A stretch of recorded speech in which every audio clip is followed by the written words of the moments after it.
We're ready to go? Good. Well, I'm just going to say, before I start, wow. I was hoping 30 to 50 people, but we must have 100 here, so thank you all for coming. We'll do that a couple more times today, but great job. Good morning, everyone, and welcome to Oak Lake. For those that don't know me, my name is Scott Phillips, and I'm a councillor here in the Arm of Sifton. Before we begin, I'd like to acknowledge that we are gathered on Treaty 2 land, the traditional lands of the Dakota Ayate, the Anishinaabe, and the national homeland of the Red River Métis. I would like to also welcome Premier Wab Kinew, Minister Glen, Simard, Minister of Municipal and Northern Relations, and Dean Brooker, General Manager of the Souris River Watershed. Today is an exciting day for the people of the Arm of Sifton and the residents of Oak Lake. This is our home. We cherish living here and enjoy everything this region has to offer.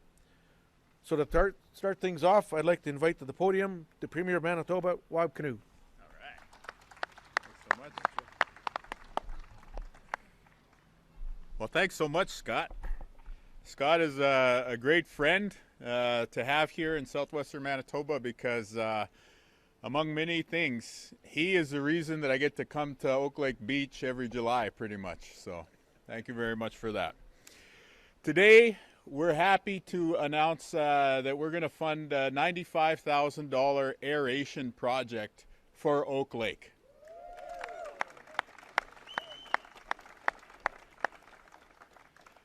This is going to help make sure that the water stays beautiful. It's going to help prevent algae. It's going to help the fishing.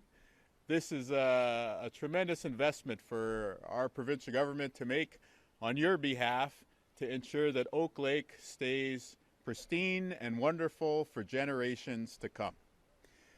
We're really happy.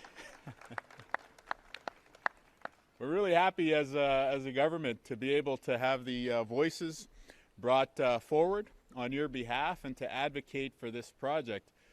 Voices also that advocated for us to put up those speed signs just up the road here too. And so just a quick note on that, we're going to be asking our infrastructure folks to study, I guess, some of the traffic data, which I'm sure you know well. I'm sure you've been studying that very carefully over the years to figure out whether there's other features, whether that's rumble strips or lights or other things that can be added, just to ensure that when you're here, that you can enjoy safely the wonderful summers that we have in this part of the province. So we're working together with your local leaders. We're making investments in keeping the lake clean. We're making investments in keeping the streets safe. Earlier this week, we announced almost $20 million for the Oak Lake Dam. And together we want to make sure that a few things are really, really clear. We want people to know that we're investing in the future of our province. We want the next generation, the future generations, to have a safe, clean, and healthy environment for them to enjoy in the future. But we also want you to know that we're listening to rural Manitoba, that we're listening to western Manitoba, and that we're listening to you folks here in Oak Lake. It's our job as a people chosen to represent Manitobans to listen. And, you know, through the ups and downs of time in government, I think I can say without qualification that some of the best ideas that have been brought forward come forward from the local level because it's folks in the local area who know the issues best and who know the solutions. And so when we got friends like these, it's a pretty great thing to be able to come to work every day and work hard for you, the people of Manitoba. So, there's no shortage of things to do in Manitoba these days. We've got wildfires. We've got a president who's at it again. And what I will say is that no matter what happens on those fronts, Manitobans will always work together. We'll always help one another out towards that safe, clean, and healthy future. And we'll never be the 51st state.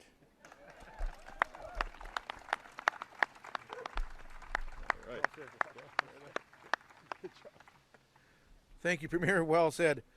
Now I'd like to invite to the microphone Minister Glen Simard. Thank you for that, Scott. Thank you for that, Premier. And Scott's not the only pest in the legislature. You have me on your side. I grew up in this area. I spent my summers at a seasonal campground at Aspen Grove. This is where my kids learned how to fish. It's where I learned how to duff a golf ball into the sloughs there on, I think it's the fifth fairway, and Oak Island here. And it's just great to see these investments coming back to Westman. Not long ago, I was out in Virden announcing close to $3 million for the airport. I see the mayor in leadership for Virden here today. And with the investments we're making with the dam, the investments we made yesterday with housing in Brandon, your voice is being heard because of the local leaders that you have here in the Oak Lake, the Virden area. And protecting the water here, making sure that this tourist destination continues to be as great as it is, there's nothing better than that. Quick story for me. I was the Minister of Tourism, and I was at an event, and they said, so you know what it's like in Gimli, right? And I'm like, I've never been to Gimli. And they go, what? You've never been to Gimli? I said, I grew up in Westman. Oak Lake, Clear Lake, Turtle Mountains, that's where I go in the summer. Unfortunately, I had to spend like 5 days out in Gimli last year to make sure that I knew what I was talking about. But I don't need a map to get here, right? Your government is visible here working for you. We want to be on a first name basis with the people who represent you. And I want to be on a first name basis with you as well. And that's why this is such an important investment, not only for the sustainability of the lake, not only so the fact that you can enjoy this seasonal area all year round now, but it's about the future. I love seeing the kids here. I love seeing you all here. I'm blown away like Scott with all of the attendees, and just want to thank all of you for advocating for our region, for advocating for your government to pay attention to you, and we'll continue to do that great work. So on behalf of the Minister of Infrastructure, I just wanted to take this opportunity to say the investments in the dam, the investments from natural resources in the lake make a big difference for this region. So with that, I just wanted to thank you all again and enjoy the rest of your summer. Well done, my friend. Thank you, Glenn. Kind words again. Now to the podium, no stranger to many of us, is the General Manager of the Souris River Conservation District, Mr. Dean Brooker. Thank you, Scott. From the board and staff of the Souris River Watershed District, I would like to welcome everyone here. Like so many watershed districts, we work all year long to improve the water quality of our watersheds here in Manitoba. That's why I'm happy to be able to stand beside a Premier and a Minister who share our goals of Manitoba's lakes and rivers. It was this time last year, I think Scott was texting me, I was on holidays, and I was looking down at my phone, and he brought up the idea of doing the aeration system here at the lake. So I know when I got back, we applied for some funding, and now we're here today to chat about it. So the project will use aeration to increase the amount of dissolved oxygen in the water during the winter months to support a healthy fisheries. Once the dissolved oxygen levels drop, usually the first fish species to die off is walleye. So that will definitely help the walleye stocks in the lake here as well. So with this funding, we'll be able to purchase two air pumps, and they'll likely go over here. Just wait 1 second. Oh, sorry.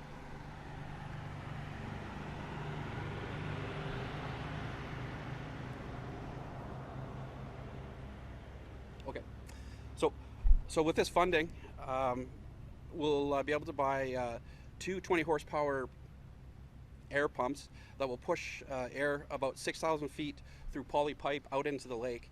So it's not going to go directly 6,000 feet out into the lake.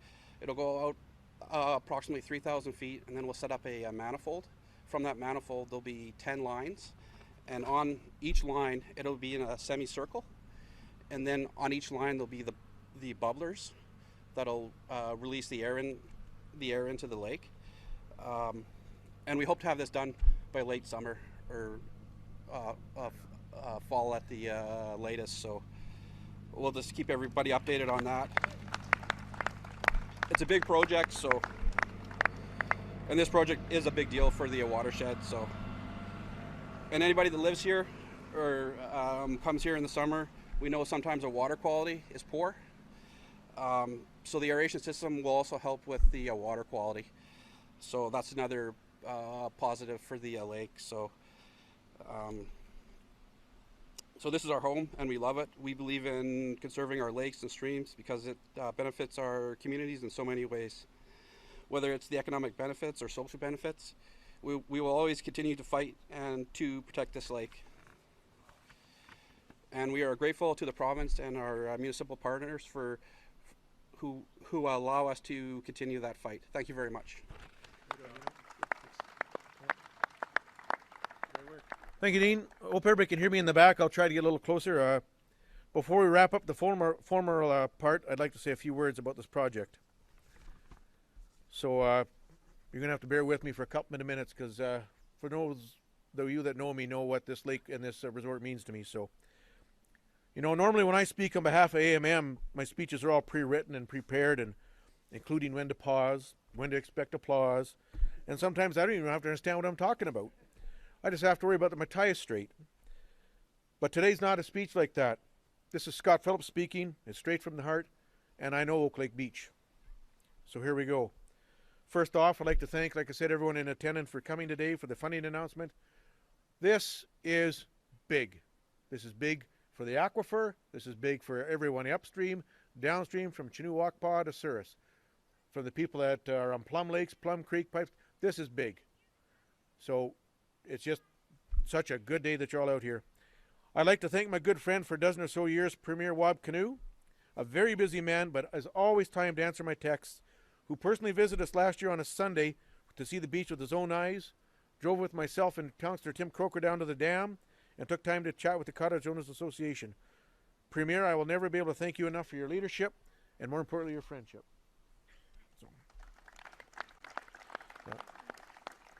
Minister Glen Simard, who I've known for around 25 years, who I talk to pretty much weekly on serious regional issues, but yet we can still talk hockey and laugh about the good old days. Thank you, Glen, very much.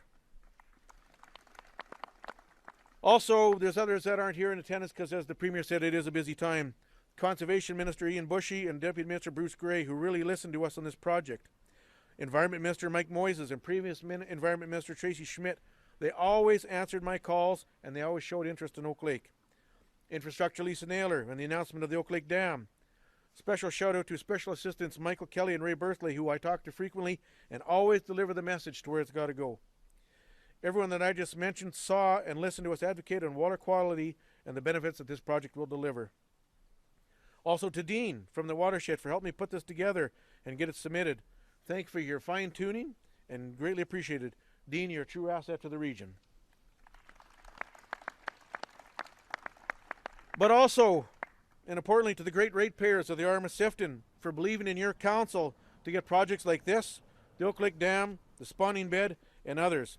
We got them to the finish line due to working as a team with all levels of government. So thank you for putting your trust in us. You know, over the years, many of my colleagues, including some of my fellow Sifton councillors, rolled their eyes and second-guessed me on my lobbying efforts and my endless amount of trips to Winnipeg, and many thought I was nuts, including myself, as it was done on my own dime and time, and they thought it'd be a waste of time. Well, it's not, because days like today is why I did it. I believe in Oak Lake, and I believed in this project was very worthwhile advocating for. Just like I believed in the Manitoba with the First Responders Agreement. Ag offices being reopened. And this shows right now that this government is listening to rural voices, and which is why we're here today. It would have been easy for a core group of us to roll over and accept defeat on many issues, but that ain't how this guy rolls. No means try harder. I grew up here, so when the cottage owners asked me to get involved, I jumped in with both feet. With their great idea and our combined knowledge of the lake and willingness to work together, we succeeded. There's no I, it's we. succeeded. Today's success is due to hard work, teamwork, patience, persistency, and thank God for common sense, as we see recently on the removal of red tape in the RMs of Killarney Turtle Mountain, Two Borders, Riding Mountain West, plus the Arcot decision north of Carberry, the recent funding of Spruce Woods Co-op, and other success stories in Westman and Spruce Woods riding. To all the delegates in attendance today, I mean this when I am humbled by you coming today to show your support to this project. And my advice to you is anytime you have the opportunity to speak to a minister face to face, you take it, because good things will happen. This may not be the superstructure like Bill Henderson had, but by God it's going to help, and we are sure appreciative. Thank you for allowing me to speak and for your ongoing commitment to rural Manitoba.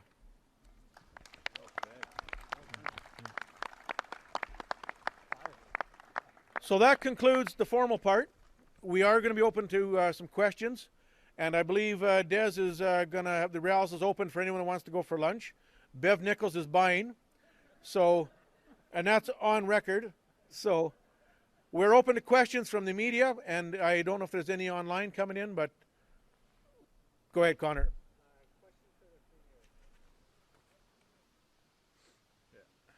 Do we have a secondary mic? I'll repeat your question. Then, yeah. As long as you say something nice. Not if you say something mean.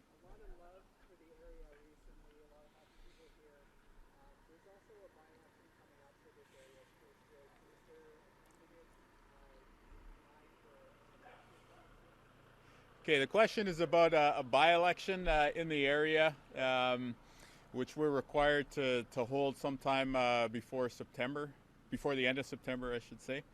And what I would say is this. On election night, when our team was elected, one of the first things I said was a message to rural Manitoba, saying if during our time in office we fix healthcare and we make life more affordable, I'm asking rural Manitoba to send more people to sit with our team on our side of the legislative chamber. The first thing I did when I came into office was I cut the provincial gas tax. The first emergency room that we reopened was in Carberry. And so yeah, there's a lot of things that we do in the city, but I want rural Manitoba to know that we're listening to you, we're working hard for you. And the reality of my job as Premier is it doesn't matter whether you voted for me or not, I am your Premier. And so I'm going to work hard for you, and I'm going to work hard to make life better for everybody in Manitoba. And so we'll do that all the time, whether or not there's a by-election looming. Or sooner. Yeah.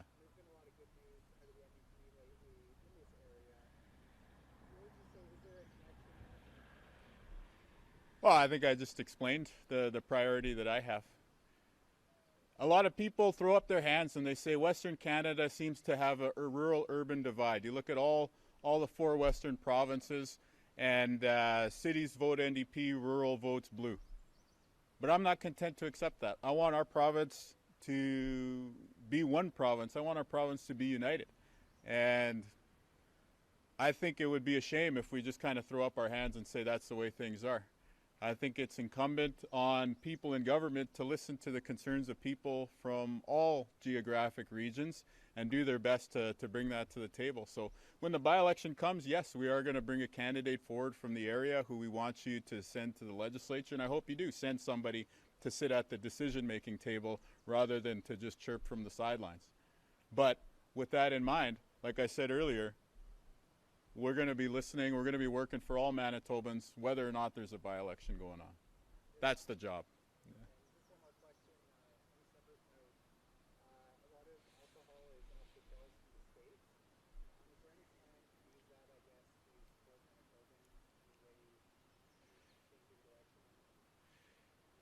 Yeah, so we took the alcohol, the American manufactured booze off the shelves just to send a message to the States.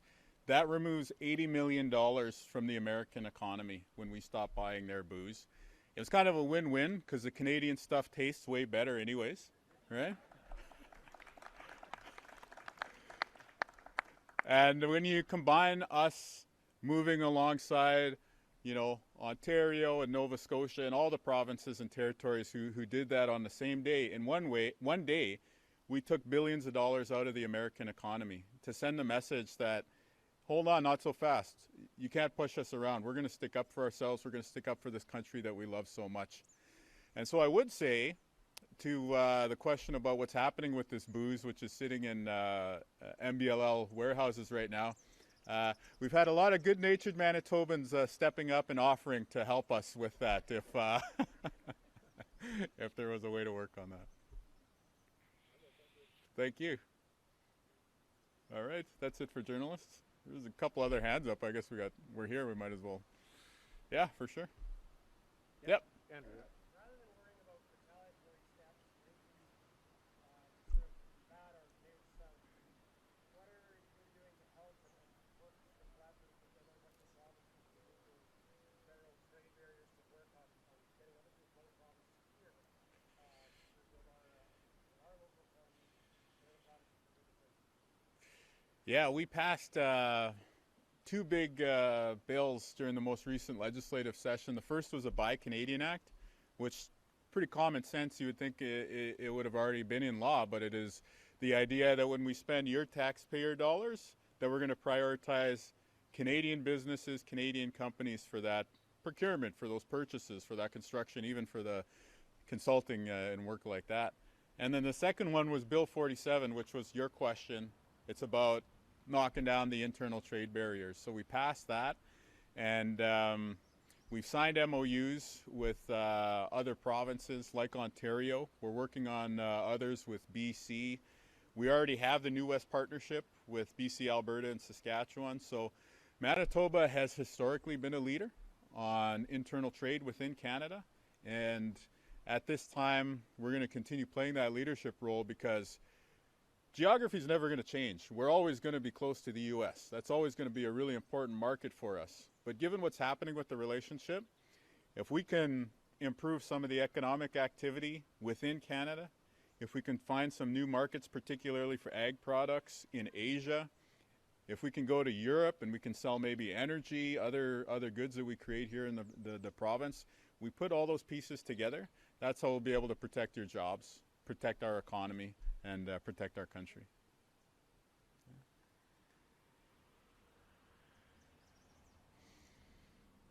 All right. Okay.